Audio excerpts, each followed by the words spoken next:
السلام عليكم ورحمة الله وبركاته. ازيكم يا بنات؟ عاملين ايه؟ يا رب تكونوا بخير. سيبك من الكنافة بالمكسرات والكنافة بالمانجا. النهاردة ان شاء الله هعمل معاكم الكنافة السيجار او اصابع الكنافة السادة بتاعت اكبر المحلات. هعملها معاكم بكل سهولة، وصفة كده في منتهى اللذاذة، هتعمليها بكل سهولة، مش هتاخد معاكي وقت، هتعمليها في اسرع وقت.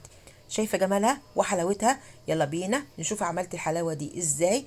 بس لو اول مرة تشوفي قناتي ما تنسيش اللايك والاشتراك في القناة. يلا بينا. واول حاجة هعمل شربات الكنافة. وشربات الكنافة بيكون وسط بارد، وسط ولا خفيف ولا تقيل.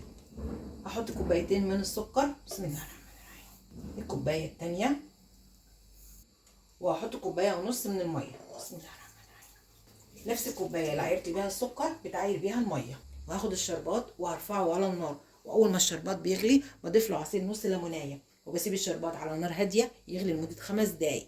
وفي اخر غلوه بضيف رشه من الفانيليا مع معلقه صغيره من السمنه البلدي. الفانيليا مع السمنه البلدي بيدوا الشربات الحلويات طعم وريحه حلوه جدا. هاخد الشربات وارفعه على النار. حطيت الشربات او السيرب او القطر على النار، واول ما الشربات هيغلي هضيف له عصير نص ليمونايه وهدي عليه النار وهسيبه يغلي 5 دقايق. هبدأ بسم الله الرحمن الرحيم، وهعمل معاكم أصابع الكنافة بأسهل طريقة. معايا نص كيلو من الكنافة الطرح طازة، وبتجيبيها من عند الكنفاني، وده بيكون شكلها. هاخد قطعة، بسم الله الرحمن الرحيم. أهم حاجة تكون طازة.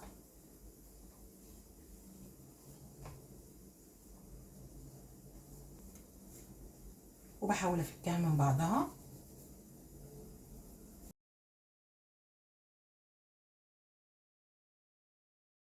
بالشكل ده.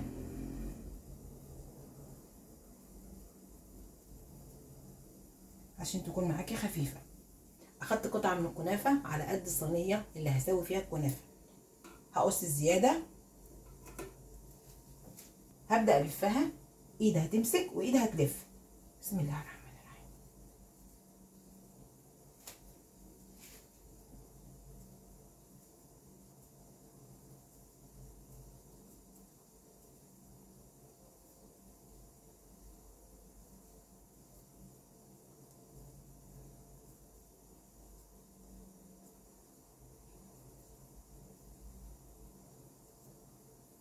بالشكل ده، وهحطها في صينيه مدهونه بالسمنه او بالزبده، بسم الله.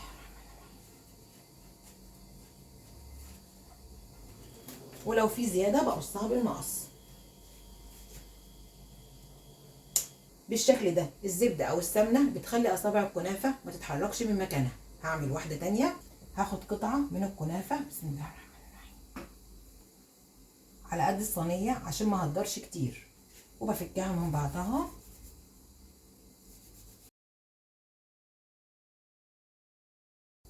وهلفها، ايد بتلف وايد بتضغط، بسم الله الرحمن.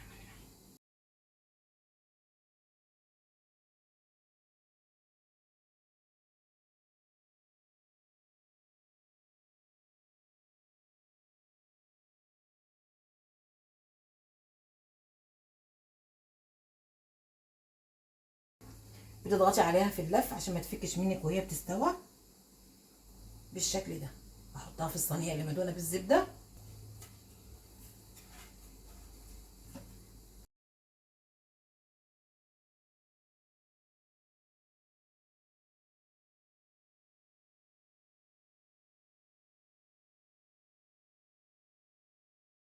كل ما بتلفي الكنافه كل ما الكنافه هتطلع معاكي ماسكه نفسها. وممكن كمان بحجز اصابع الكنافه باي تقل. كوبايه فيها رز او فاصوليا بحجز بيها اصابع الكنافه، بسم الله الرحمن الرحيم. الكوبايه التانيه بحجز اصابع الكنافه عشان ما تفكش. ممكن كمان بتحشيها مكسرات، بسم الله.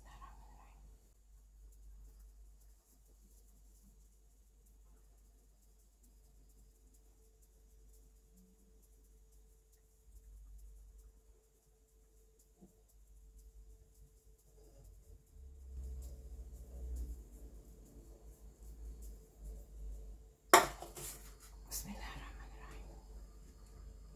بسم الله الرحمن الرحيم. وخلصت تشكيل اصابع الكنافه. هشيل التقل. بسم الله الرحمن الرحيم. وده شكل اصابع الكنافه بعد ما شكلتها.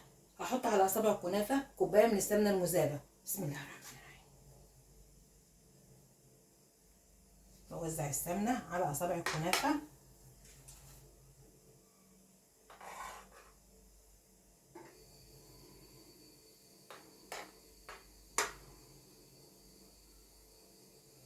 هوزع السمنه على اصابع الكنافه. بسم الله الرحمن الرحيم.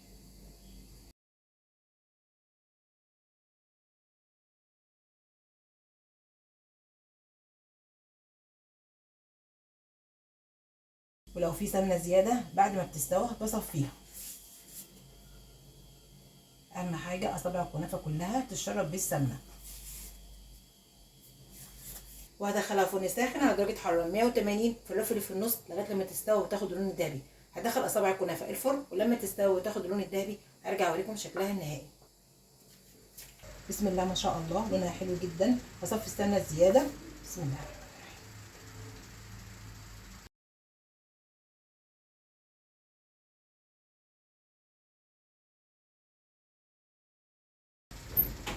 ودي السمنه الزياده اللي طلعت من الكنافه. هسقي اصابع الكنافه بالشربات البارد.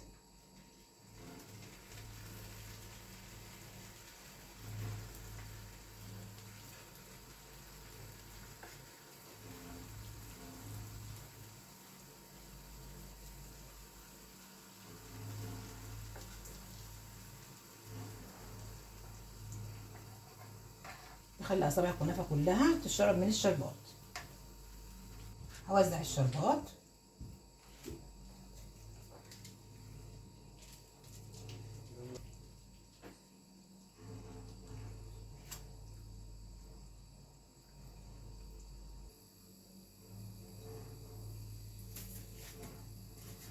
وهغطي على الكنافه وهسيبها لغايه لما تبرد وهقدمها. وبعد ما اصابع الكنافه بردت هقطعها. بسم الله الرحمن الرحيم. بطرف السكينه وبتقطعيها. بسم الله الرحمن الرحيم.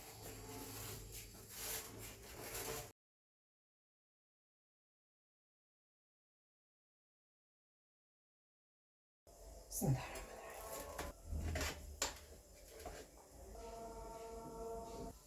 بسم الله ما شاء الله، شكلها حلو جدا. جربيها على طريقتي وان شاء الله هتعجبك. بسم الله الرحمن الرحيم.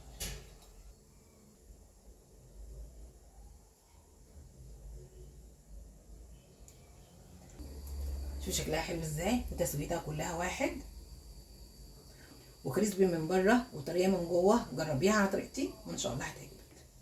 شوفي كمان. بسم الله الرحمن الرحيم.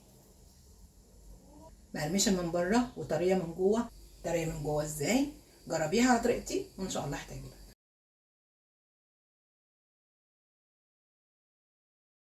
شوفي شكلها حلو ازاي. اصابع الكنافه بتتكلم عن نفسها، حاجه هتشرفك قدام اولادك وكمان هتشرفك قدام ضيوفك. جربيها على طريقتي وان شاء الله هتعجبك. يا رب تكون حلقتي النهارده عجبتكم، وما تنسوش تعملوا لايك وشير الفيديو واشتراك للقناه وتفعيل زر الجرس عشان يوصلك مني كل جديد. كل سنه وانتم طيبين. السلام عليكم ورحمه الله وبركاته.